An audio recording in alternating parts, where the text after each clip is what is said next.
What's up, ladies and gents, and welcome to the highly anticipated Week 100 of our League of Legends Top 5 Plays. I hope you like all the new additions added within this Top 5 Plays, the recap video highlighting some of the best from all of our episodes, which you can view here, and the guest appearance towards the end of this video. We worked hard throughout the storm, and in the end, we hope you guys can celebrate with us a massive accomplishment and milestone within our YouTube channel. Kickstarting Week 100 of our League of Legends Top 5 Plays, we have SGA Linkovsky on Draven, and just to explain the layout, we're looking at Karthus at mid on the bigger video, and at the bottom right, we have a different shot of the map as we look at Draven at bottom lane. After Karthus gets low mid from Kassadin, he decides to run back as he luckily escapes the Draven ult, but look carefully at the bottom right video as Draven starts hauling it in a race against Karthus as he has no vision on Karthus but goes all in. Using Flash to travel further and curve his axes even more as they head back towards him, and Karthus stops the recall and he blindly picks up the kill on him with an epic all-in play thanks to the curveball ultimate. Landing a spot at our number 4 play is Raisin Man on Wukong, who at the start is in a bit of trouble as Blitzcrank rushes towards him, but he jukes out the pole but gets exhausted right after, and then he chooses to stand still, getting knocked up as they get right on him, allowing for a great ultimate in all three. He runs towards the brush, juking them all with a flash backwards as he stands still, and they all run right by him as he clones and escapes with a sliver of health left. They all continue to chase him back into their jungle as the friendly TF comes to give some support, but then he suddenly realizes the pull is coming, so he stands still again, not only dodging the hook but tricking them a final time as he immediately runs towards the switch, and TF kills him as he escapes back out of the jungle and through the lane. Coming in at third place is Zaman on Italy, and at the beginning of this play we see Cho'Gath land a rupture on her as he begins to chase her down with Ahri trailing right behind him. She runs towards the next brush, utilizing her passive run speed as Caitlyn ults her, and she just barely jumps out of rupture range. She crosses the lane and Cho'Gath flashes to apply red as she runs into the brush, turning around to juke out his Q and land a spear into some burst in cat form to grab the kill. Right after, she continues to run from Ocelot on Ahri, landing a nice spear, switching back into cat form and going into lane. She tosses out a blind spear towards Ahri to go for the kill, just barely missing her as she continues to run down the lane still on the enemy side. Knowing there's no way out, she goes for the suicide to deny the enemy team the goal, but right before going down, she goes for her final desperate blind spear into the jungle, picking up the kill on Ahri before going down to the tower. Let's watch that one more time with her vision as she runs towards the enemy base, popping out a cat form to throw out a blind Q and grab the second kill while denying gold.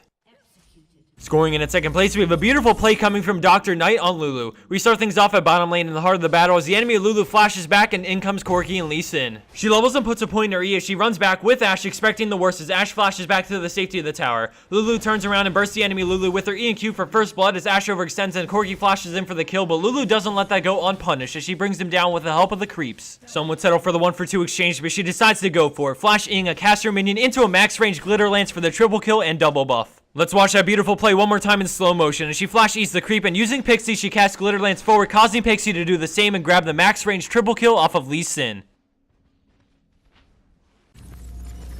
And for our number 1 pro play for this week, we have Synchro on Draven, who at the start is farming minions under his tower when the friendly Sona gets too close and the Jarvan springs into action. Draven immediately uses his E to break it up as he gets on a Jarvan, dealing huge damage with his Q up as he chases down Jarvan and lets the bleed finish him off. Alistar and Vayne start to dive him, but he continues to turn and land his spinning axes onto Vayne, showing off master kiting and mechanics under high pressure as he gets the double, flashes away and kites back the Alistar with red buff for the triple kill.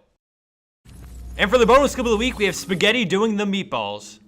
3-time Kentucky Derby winner Hecarim Horsey entering a 4-man hoedown. Oh, and Polypalooza Pantheon has been shut down, and with a name like that, oh, Hecarim bites the hell dust with Pencil Boy taking his Kentucky Championship belt. Jax sitting down his turbo wall, and there's the trademark Jax Hammer Blast, shoving Pencil Boy into the sharpener. Here comes Panther Man. Oh, both Jax and Nivy riding in hell. And the chase begins. Nocturne anchoring away, and I'm pretty sure he just quacked. Right you are, Bob. When under heavy pressure, the Big Daddy off of Bioshock will often quack to scare away a predator, but he's finding out that this cat don't scare so easy. Back to you, Bob. Oh, and here's Blitzcrank pulling Nidalee off of Nocturne and saying, here I am. Cats are fucking stupid. All they do is piss and shit everywhere. Suck my robo dick. And after a kill like that, one can only think back to 1997's Titanic and the scene where the ship sinks into the Atlantic. That's exactly right, Bob. Well, I don't see any relevance of that scene. Fuck you, Bob. No, I'm talking really fast. You know, not everything I say is gonna make sense, okay? No harm, no foul, Bob. Now, this is what players love about Teemo. They don't pay attention to the loading screen. They get down and dirty in that mid lane and scout out and see what they're up against, okay? And then Garen and Jax come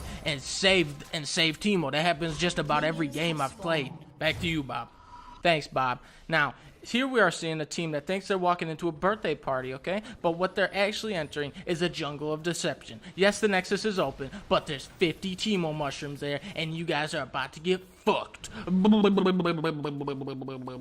have said it better myself, Bob, unless I went on to say, no, here we go.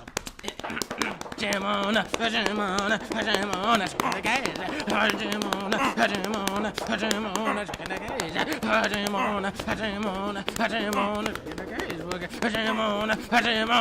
Jamona,